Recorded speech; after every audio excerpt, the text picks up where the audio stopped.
going on, everybody, and welcome back to another episode of JaAR. JaAR, for those of you that may be new, stands for Joe and Amy Review. This is our weekly show where we review the Magic stories. And this week we are here to do something a little bit different, but not drastically different. We are here, as you may have seen from the title and the thumbnail and etc., to review the Saga stories that have been released for Kamigawa Neon Dynasty. Can I say, first off, that I love that they did this? Okay. I guess I should say the names of the Saga stories are The Kami War, Life of Toshiro Umizawa, Michiko's Reign of Truth, and Azusa's Many Journeys. The first two, Kami War and Toshiro Umizawa, were both written, the articles were written by Daniel Holt, and Michiko's Reign of Truth and Azusa's Many Journeys were written by Emily Teng. My quick review at the top of this one is that these are great. You should definitely read them. We haven't been back to this plane in like almost 20 years, so you should definitely go read them, and they take, I don't know, 15 minutes to read all four of them, so there's no time investment whatsoever, or no time loss whatsoever, and they're great reminders of where we've been and what we are possibly going to be focusing on in this new set. I don't know if that like ruins anything that you wanted to say about your quick review, but I thought they were cool. I don't know like how important they are. Sure. I shouldn't say that, because I have no idea what the stories are going to say. Also true. And so we might find out that they turned out to be super important, and that for whoever's not reading these first is going to end up reading the actual stories and then sitting there and going, I have no idea what's happening. Yeah. Who are these people? You know, or whatever. Sure. And maybe we understand it a little bit more with this. But I get the feeling that, I don't know, what we basically learned from these is that the new Kamigawa set takes place so far in the future from when these stories are taking place that I don't see how it's gonna translate in a super meaningful way. I guess. I mean, they tried to connect them slightly in some of the things that they said here or there. But yes, it kind of remains to be seen kind of thing. So, but they were certainly cool. And yeah, I would recommend that you read them if you care about the plane of Kamigawa at all. Yeah. Because I think it's an interesting read, as well as, I mean, the arts that are shown in these stories are friggin' sick. Stunning. But, I mean, those will be on the cards, so. Sure. Although, we've talked about the fact that, like, Saga arts, you kind of lose a bit because of, like, how they have to be depicted on cards. Right. It's very cool, and I love the way that they've done it, but kind of up close like that in these stories, amazing. Yeah. Yeah. So, incredible. So what I'll say is before we go into the full review itself, what I'll say is if you want to go read these very quickly, like I said, for yourselves, the links, because there are 4 stories, but they're very short. The links will be the top 4 links in the description down below. I'll try to label them as well in the order that they were released on the website is the order that I will try to put them down in for you. In my opinion, it doesn't matter what order you read them in, but if you want to read them in the order that Wizards released them, I'll have that in that order down below. And then, of course, we would love it if you would come back here and join us. Because the other thing is, if you want to try and look for this for yourself, you have to like scroll through the archived version of the features articles. So just not worth it. Just go to the links down below. You're welcome. It's a huge pain in the ass, and it's almost like they just kind of threw these up there and then it kind of moved on. So even the story that has been released for Kamigawa Neon Dynasty already isn't in the story section. So good luck. We'll get to that next week. But, and then, so yes, please feel free to go do that. And then, of course, we would love it, like I said, if you would come back here and join in the discussion. We want to hear any and all thoughts that you might have on anything that we say today. Always. In the comments down below. And anything that we haven't talked about or didn't talk about, but you want to talk about it, that's what the comments as well are for. So definitely check that out. Because these are quick, and they're, we're going to do a quick, like, wrap-up kind of a thing. But there will be space for people to make speculations on what the new stories are going to be like or whatever. Oh yeah, we're definitely going to give our own as well, so we want to hear your thoughts. Leave them comments. But again, before we get on to the full review, sorry, I know I said that earlier and now it just makes it seem like I'm stalling, but thank you so much for being here. If you enjoy the things that we do, we really appreciate if you would subscribe and ring that bell. That's how YouTube works. Don't forget, it's free. Some people need to be reminded of that if they're coming over from Twitch. Subscription here on YouTube, you just click the button. It's totally free. You can do that whenever you want, and you can unsubscribe whenever you want as well. But please feel free to do that. Likes and shares, also free, go a long way for us too. And again, commenting down below. We genuinely want to hear from you, but it also helps the algorithm and all that BS. That's not why we ask for it. We actually want to hear from you. It does help more people see the video, but realistically speaking, we want to know what you have to say. Big time.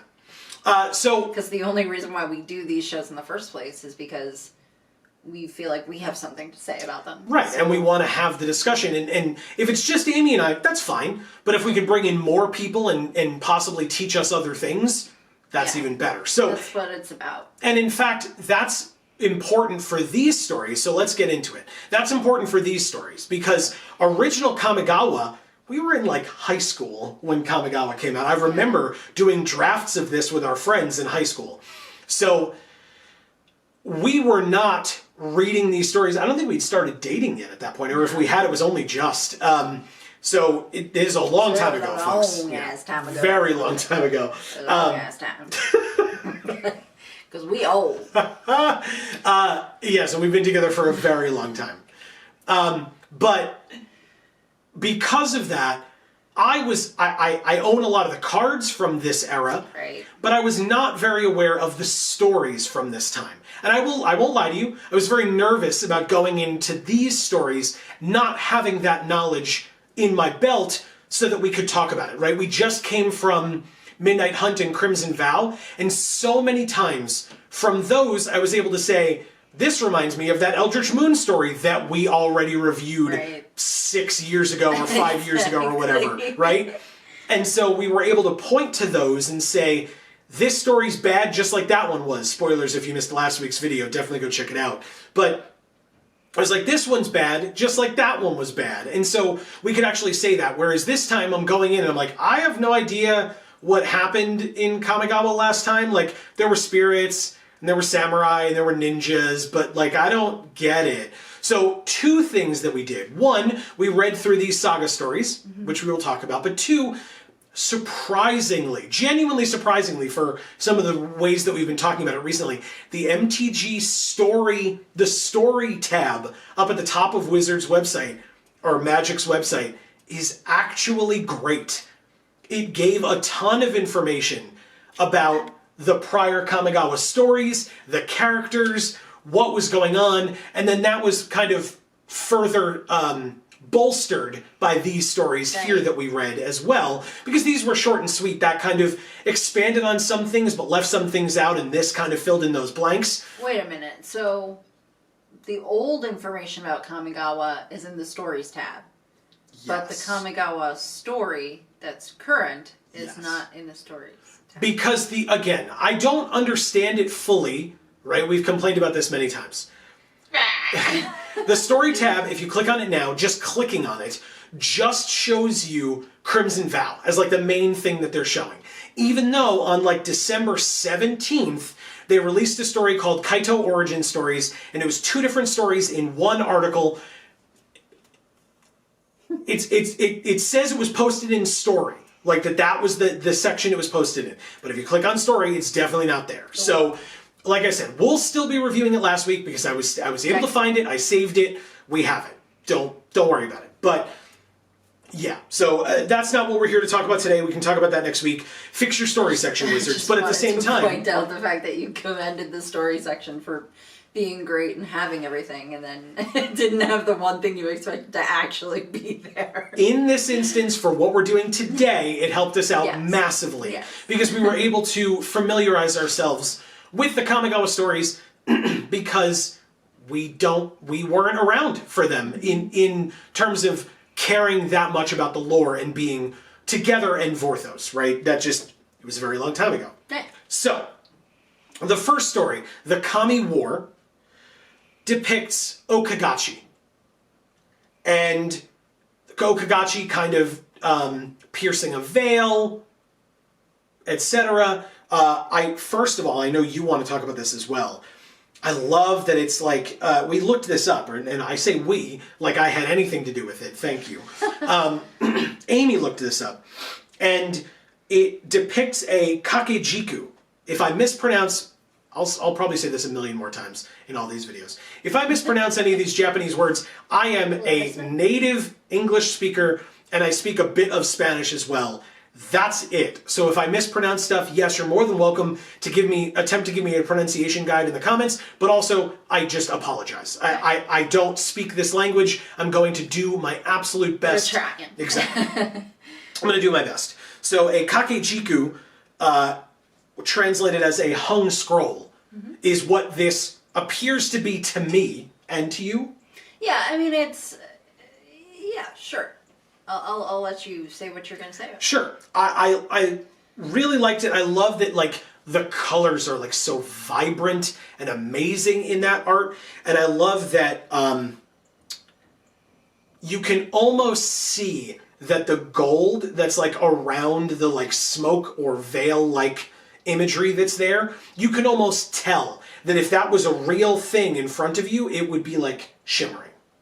So I really appreciated that. Yeah, and he mentioned to me that, like, he looked at it and he's like, I feel like I know that if I were to see this in real life, like as an actual piece of art, that the parts that are gold would be actually like gold leaf or like... That shimmering thread that they, like, with the, like, little flecks in it, something like that. And I was like, well, it's interesting that you say that because those hanging scrolls, typically the artwork is sort of adhered to a piece of silk.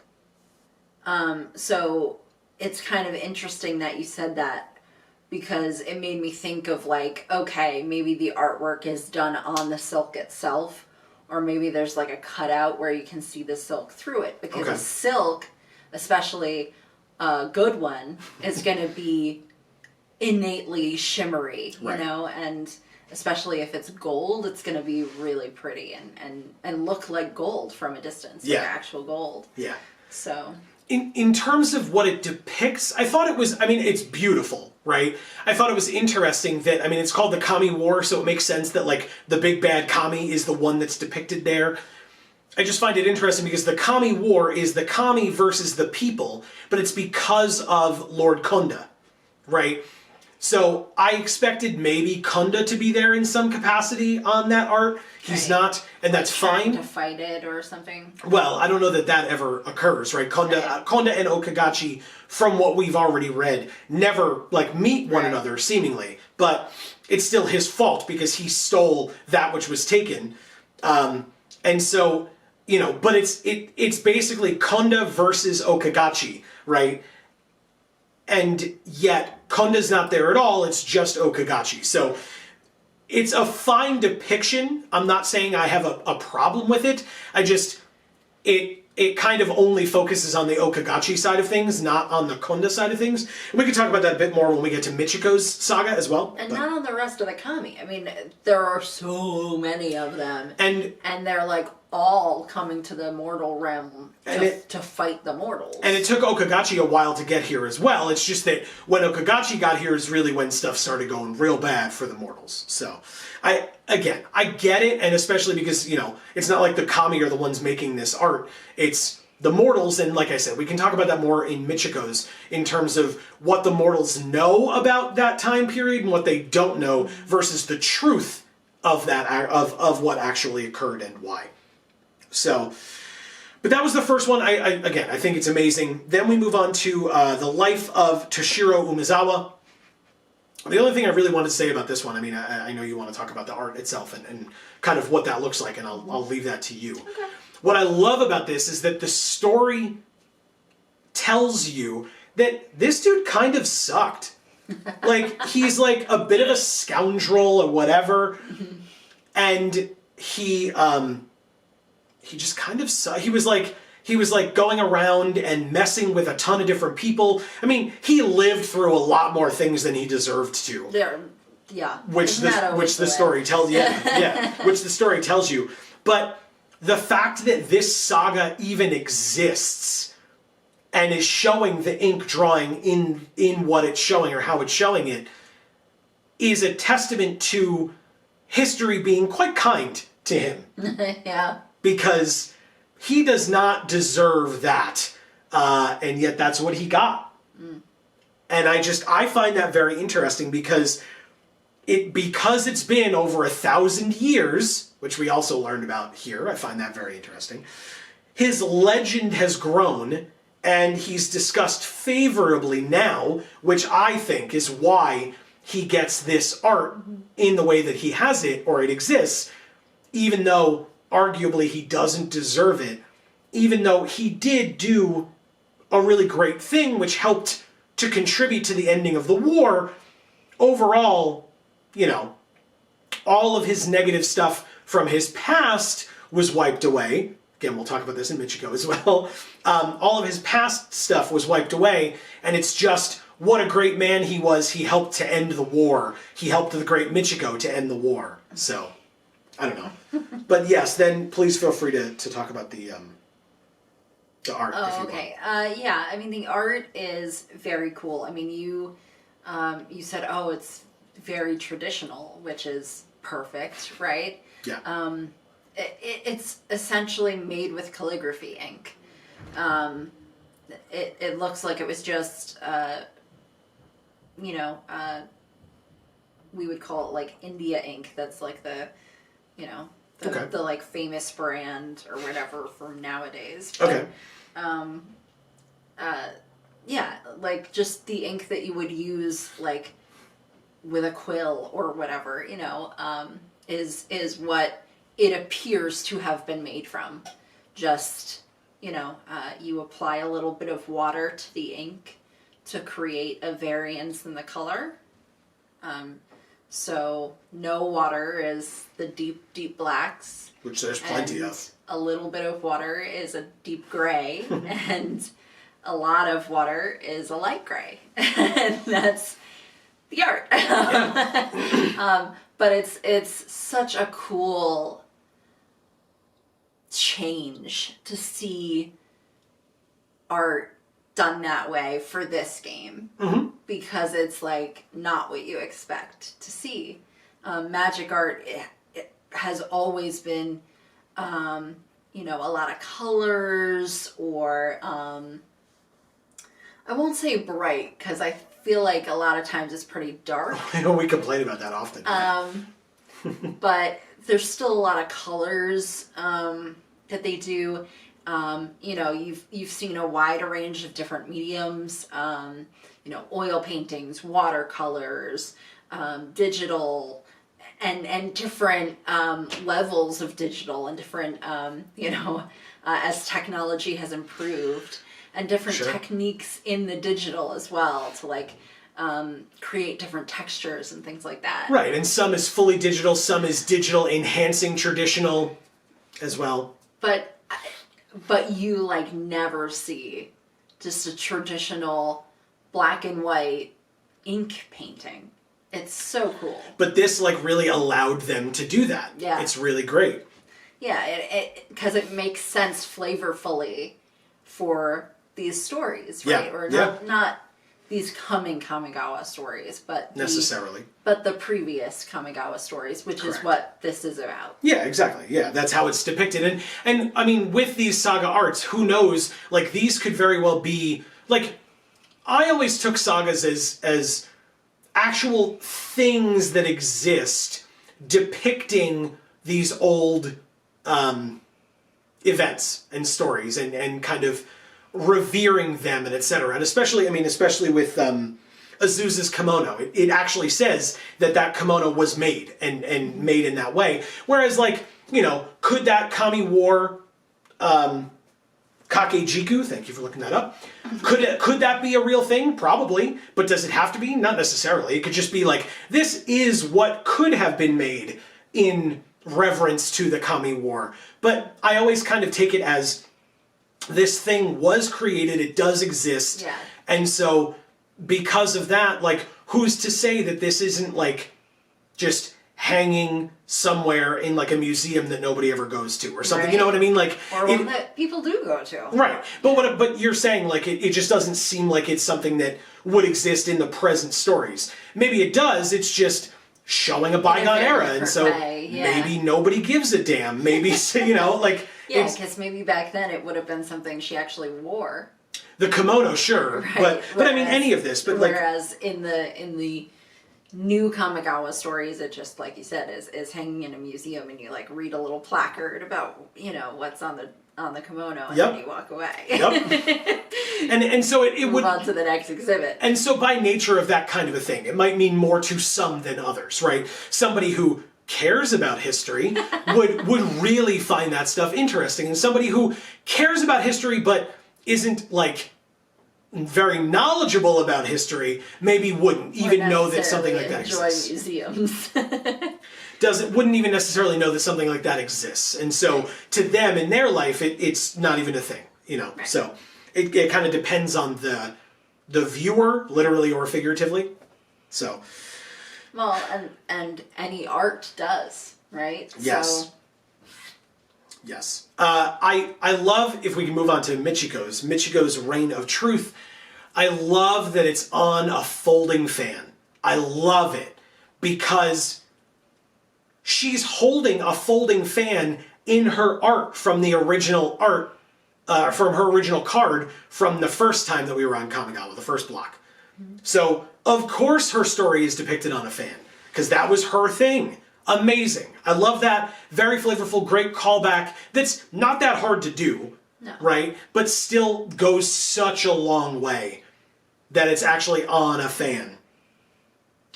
And this one, interestingly, these last two were both written by Emily Tang. So this is to take nothing away from Daniel Holtz. It was a lot of information, and it was great, but there wasn't a lot of, like, speculative stuff that I could do with those first two. These second two, I definitely went full tinfoil hat on both of these. More so, I think, the second one, but, like, this Michiko one talks so much about the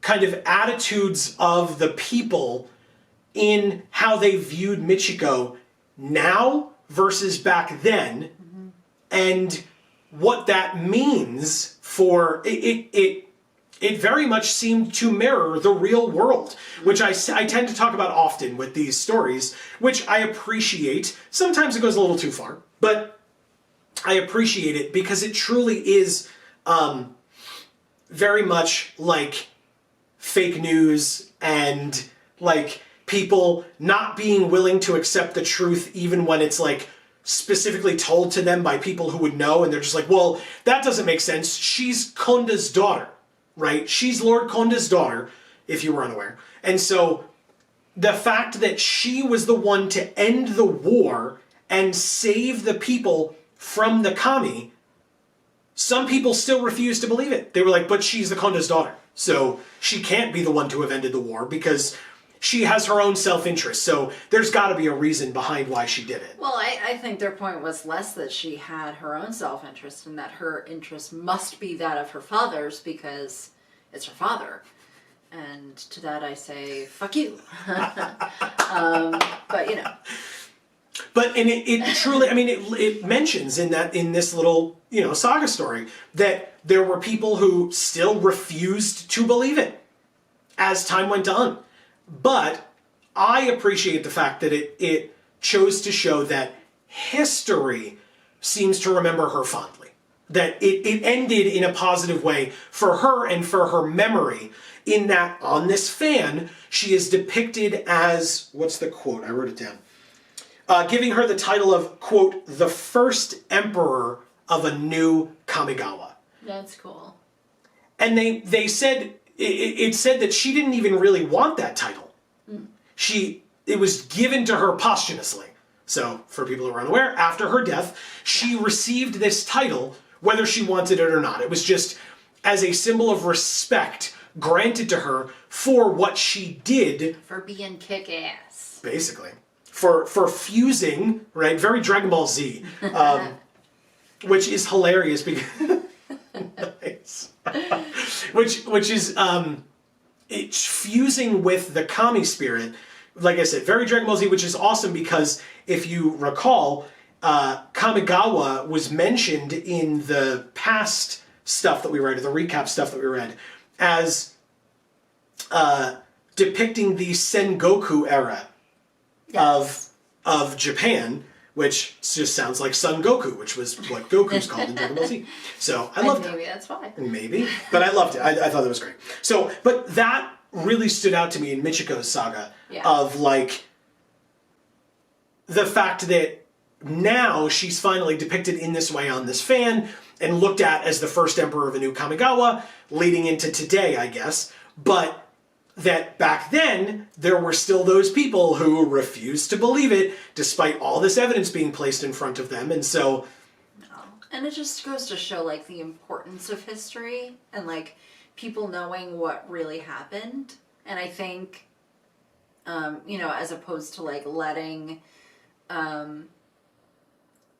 influences that are less savory kind of color their interpretation of history. Yeah.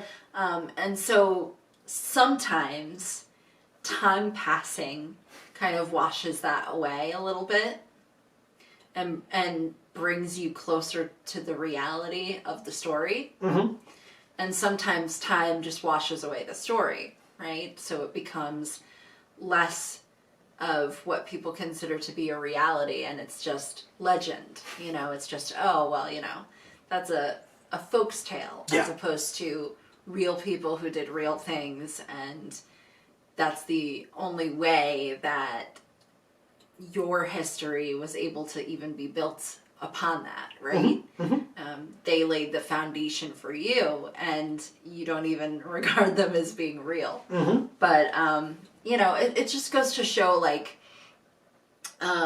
in like a lens that's viewing human history from afar, how much those things can change through the years because of just like human error or political ideologies or even pure telephone. Like, it's just told from one person to another. The second person misinterprets or misses something and just relays it later, and that other stuff kind of falls away and dissipates. Hey. Or, you know, a lot of times it's like a religious body saying, that's not real because I don't want people to think it's real, or something like that. Yeah. I mean, there's so many things that affect that. There's so many variables. So it's really interesting to kind of like take that step back away from that sort of like timeline of just the entire scope of human history and just look at it for what it is from like an outsider's kind of view and just be like, wow, you know, like there's really no way to actually know what really happened, right? Because the people who were there were the only people who were there. Yeah. Right? Yeah. So, I mean, when somebody else tells the story, or even when they tell the story and they want it to seem different than it actually was, you know? And that is something we certainly learned from reading those twin stories that you like to bring up. God, yeah. The Corset stories about Ugin and Nicol Bolas. Hell yeah. And this is kind of like an interesting set to bring that up in as well. But, you know, you really see like two facets of the same experience, right? But those facets are so drastically different that you as the spectator are sitting there going like, wow, like, I have no idea what actually happened. Yeah. Because there's no way to actually know now, Yeah. Speaking of having no idea what actually happened, I'm at a slight bit of a loss. So despite reading the recap on the website, and despite reading these Saga stories, we haven't gotten to Azusa's yet. I'll get there in a second. I'm still not entirely sure whether this set that we're going into now is supposed to be depicting present day, because at least at the time of recording, we have not seen any Planeswalkers. I guess we've seen some of the promo art with the Wanderer on it, right? Mm-hmm. But we don't know of any, we haven't seen any Planeswalker cards from the set besides the one, cybernetic guy with the weird cybernetic cat on his shoulder or whatever, or cat on his shoulder. Maybe it's not cybernetic, I genuinely don't even recall. It appears to be like a robot or something. I don't know. We'll find out more as the weeks go on. But at the time that we're recording this, which is the weekend before this video is going to be coming out, we've seen nothing past that point. So we've seen the promo art with the Wanderer and the actual Planeswalker card for this new Planeswalker character. So it's still somewhat unclear to me whether what we're doing today, or going into Kamigawa Neon Dynasty, if that is supposed to be present day, or if that is looking into the future. Because it's 1,000 years since the last Kamigawa set. So was the last Kamigawa set depicting the distant past? Or was that set the present at that time? And so now we're flashing forward to what Kamigawa is going to look like in, 980 years? Since it's been, 15, 20 years since we were on Kamigawa last. I am unclear on that. If you know, let us know. But yeah, I kind of based that off of the years that Wikipedia told me that Son Goku period occurred. So that was from the late 1400s to the late 1500s / early 1600s. Okay. So I took that to mean we're in the future on the new Kamigawa. It's 2600. Yeah, it's really hard for me to wrap my mind around it. That's definitely a possibility. I just question it because it mentions in that recap section on the story page, it mentions Planeswalkers that have visited Kamigawa. And it shows Jace, Tezzeret, and Tamiyo. Now, Tamiyo is obvious. There are moonfolk there. She's the moonfolk. I believe she's just straight up from there. If I'm wrong on that, let me know. I don't recall when Jace and Tezzeret were there. If they were actually there in those Kamigawa sets, then we're way in the future for Neon Dynasty, right? That just proves it. I don't recall offhand, but it's a little unclear to me. Talk about that in the comments if you have information on it. Definitely. Please. But yeah, so that's a bit lost on me, so I'm not going to pretend that I fully get that. But when we go into Azusa's, this is the one that I want to talk about a lot in terms of what this means. So Azusa, very fond, loved, well-loved character due to her reprintings, her being sought after in cubes and commander decks alike, right? She is still played to this day. She's still talked about to this day. Often she comes up because of her abilities. And so because of that, as a legendary creature, she as a character just keeps getting mentioned over and over and over again. Whether that means that she was super impactful to the original Kamigawa set lore, it seems unlikely. Just based on what we read in the recaps, she wasn't mentioned once. She was shown when they talked about the monks in the mountains, but the Jutsu Mountains, maybe? Something like that. I didn't write it down, but you can look that up for yourselves as well. But she was shown among those monks. They're just the green creatures of the set, and she happened to be one of them. So I'm not sure how much of her mystique is just the fact that she's a great card, and so because she's discussed a lot, they now choose to have her be a focus, or if they always meant for her to be a very big, impactful character. Arguably, that's kind of neither here nor there, but I find it interesting that there's this kimono that is shown in this art, and they talk about not really knowing her fate, because she was last seen traveling up into the mountains that were inhabited by the shamans that are depicted by some of the red creatures from the original trip to Kamigawa. And they eventually find her diary, seemingly her final diary, which they say is incomplete, and mentions... But she had many diaries, I believe. Yes, God, yes. Through the years. Yes. Yeah, that was kind of her thing, I suppose. She mentions, quote, ice and frost, where trees grow in twisted spirals and strange beasts swim through the snow. Now, I racked my Vorthos brain. Not something I recall ever hearing, at least in terms of a different plane. And this story tells us that it's not anything anyone's ever seen on Kamigawa before either. And so it was written appropriately, vaguely. It was written as, could she have found a place on Kamigawa that no one's ever seen before, or someplace not on Kamigawa at all? Right. Now, that raises a lot of questions. Did she spark? It's definitely possible. While she was on her journey, she reached a moment of enlightenment or a moment of danger, she sparks and planeswalks somewhere. Did she have a Rashmi situation? Rashmi being a character from Kaladesh who created the planar bridge, which when she kind of turned it on and looked through it, she saw the Blind Eternities. She is one of the few non-planeswalker or realm-walking characters who has seen the existence of multiple realms like that.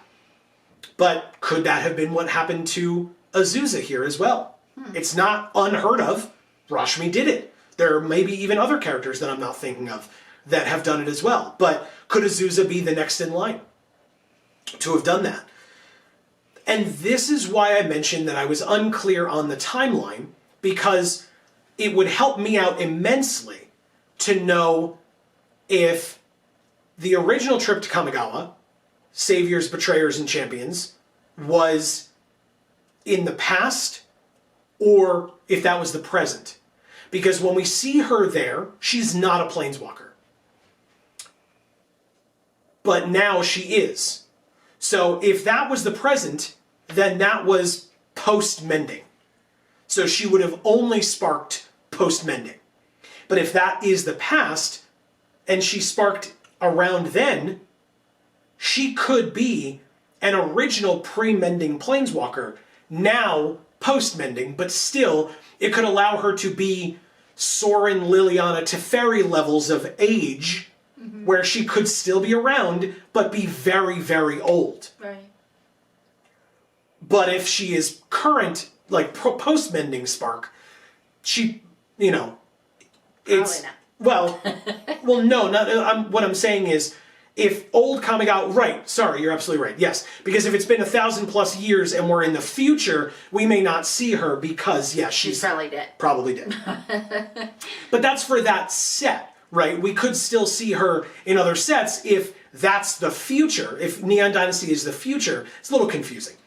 But if Neon Dynasty is the future, then we could still see her in another set in the present, since she can very well still be alive if the original Kamigawa sets were only like 20 years ago or something. She absolutely could still be alive and be a planeswalker.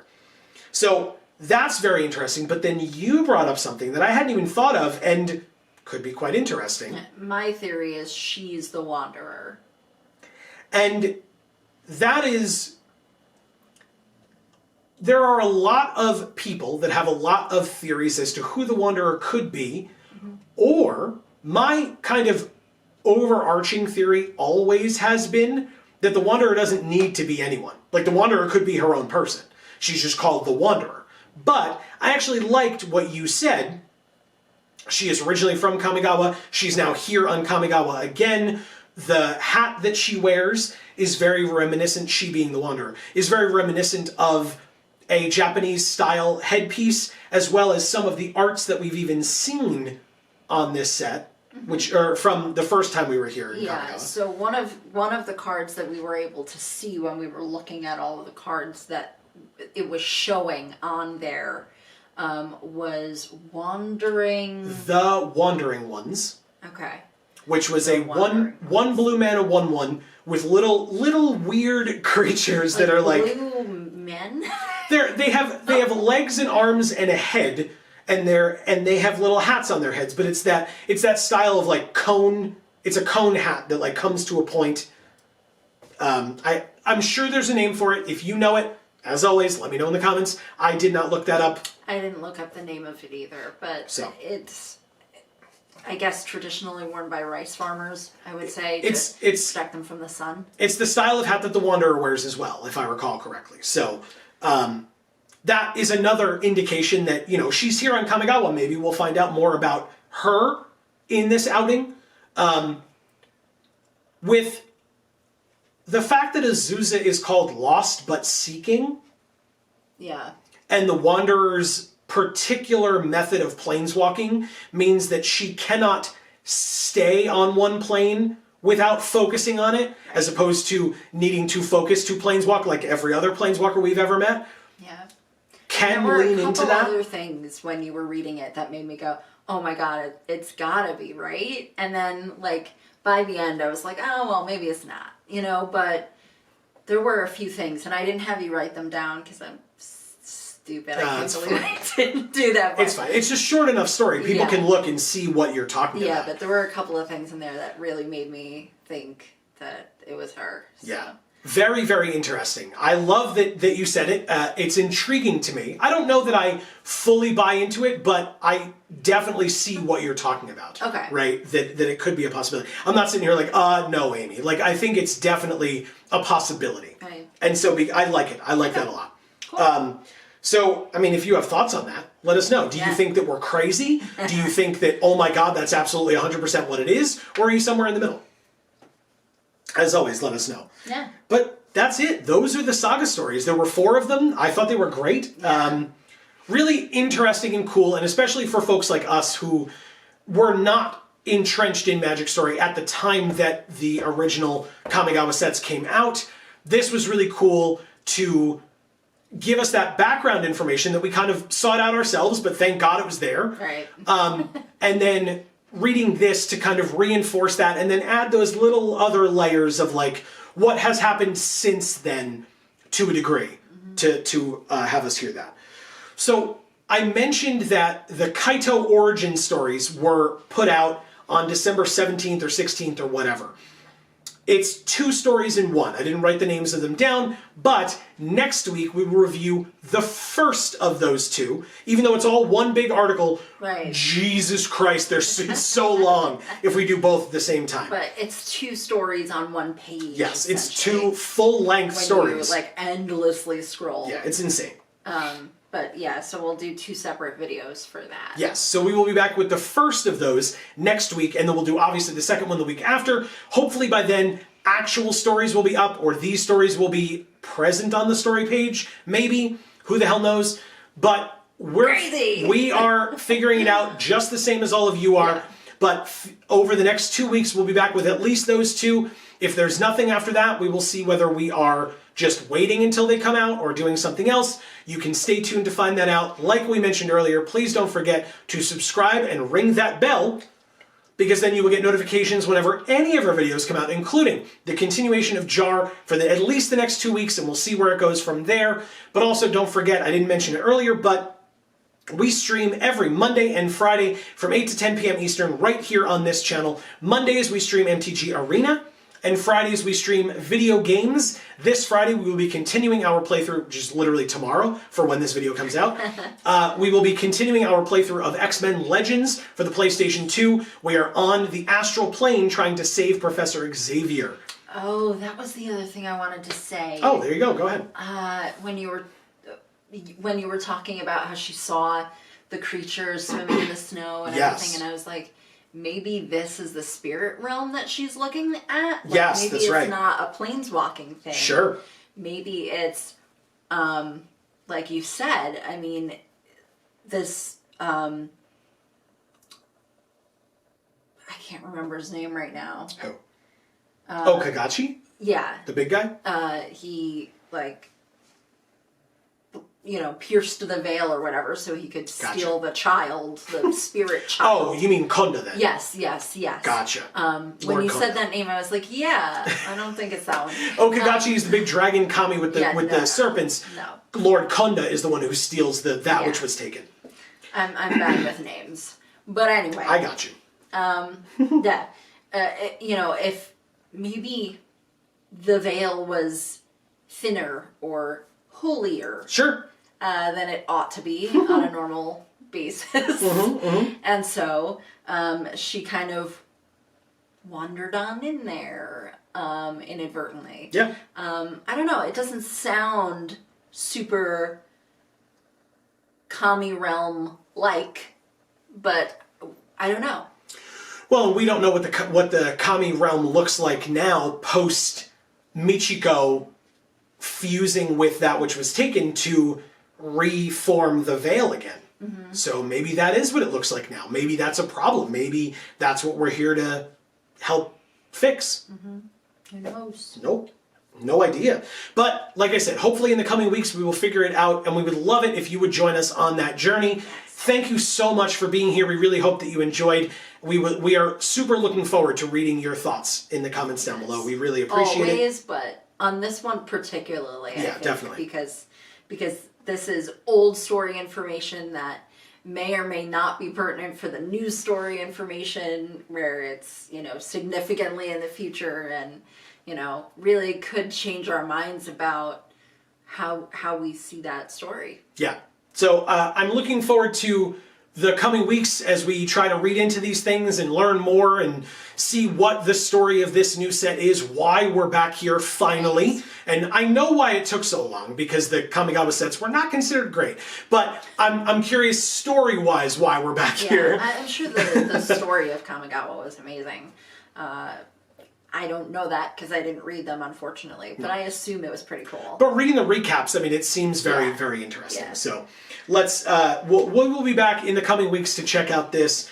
But for now, from us here at the Geek for All family of channels, I have been Joe. And I'm Amy. And don't forget, by the way, I almost forgot, but I didn't. Oh. Don't forget that coming here with us, even though we were never around for these particular stories, we're back on this plane, and it could have been easier to be like, we don't know what they are, let's just read these stories and figure it out. Right. But we took the time to read that older recap and then check out these Saga stories to remind ourselves. And I think to teach us in the first place. And if you are hopping in the comments to educate us as well, however you're doing, or if you're learning just along with us, right. It's a great way for all of you to join us as we show off our #Worthless Pride. I almost forgot, but then I didn't. So as we always say, folks, in whichever video of ours you watch next, we will see you all next time. Thanks, everybody.